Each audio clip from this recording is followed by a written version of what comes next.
Welcome back, friends. Let's continue our journey through the Gospel of John. Last time, we left Jesus at Jacob's well, having a life-changing conversation with a Samaritan woman. Now let's pick up in John chapter 4, verse 28. The woman then left her water pot, went her way into the city, and saith to the men, Come, see a man, which told me all things that ever I did. Is not this the Christ? This is a powerful moment. She leaves her water pot, the very reason she came to the well. It symbolizes her old life, her old thirst. Now she's found a new source of living water and can't wait to share it. Think about the significance of this well. This is Jacob's well, a place deeply rooted in their history. Jacob, a patriarch, gave them physical water. Now, at that very spot, this woman has met someone who offers spiritual, eternal water. Her testimony is simple and direct. He told me everything I ever did. She doesn't hide her past.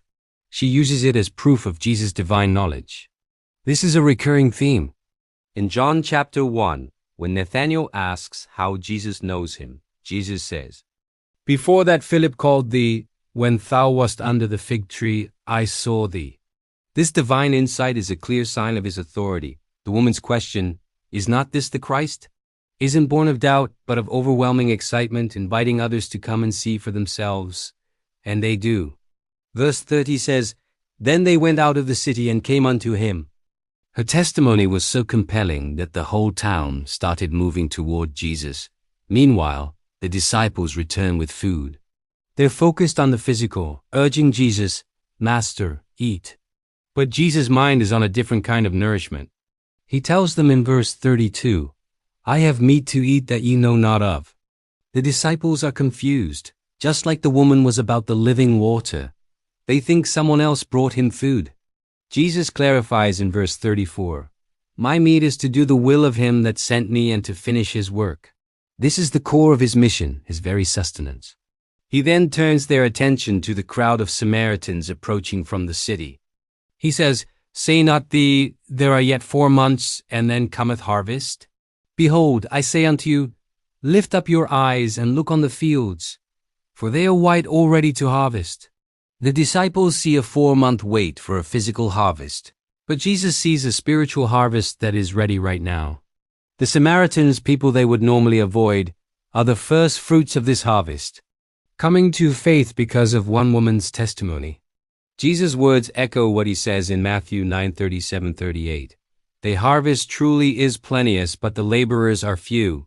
Pray thee therefore the Lord of the harvest, that he will send forth laborers into his harvest. Here in Samaria, he is showing the disciples that the harvest field is bigger and more ready than they could ever imagine. It includes everyone, even those they considered outsiders. The impact is immediate. Verse 39 tells us, And many of the Samaritans of that city believed on him for the saying of the woman, which testified, He told me all that ever I did. Her personal encounter sparked a citywide revival. They urged Jesus to stay, and he stays with them for 2 days. During that time, their faith deepens. Verse 41 says, And many more believed because of his own word. Their belief is no longer secondhand. They tell the woman, Now we believe, not because of thy saying, for we have heard him ourselves, and know that this is indeed the Christ, the Savior of the world. They go from hearing about him to knowing him personally. And notice their confession, not just the Messiah of the Jews, but the Savior of the world. In this brief encounter, these Samaritans grasp a profound truth about Jesus' universal mission. This story beautifully shows the ripple effect of a single testimony and reveals that the fields for God's kingdom are truly ripe for harvest everywhere.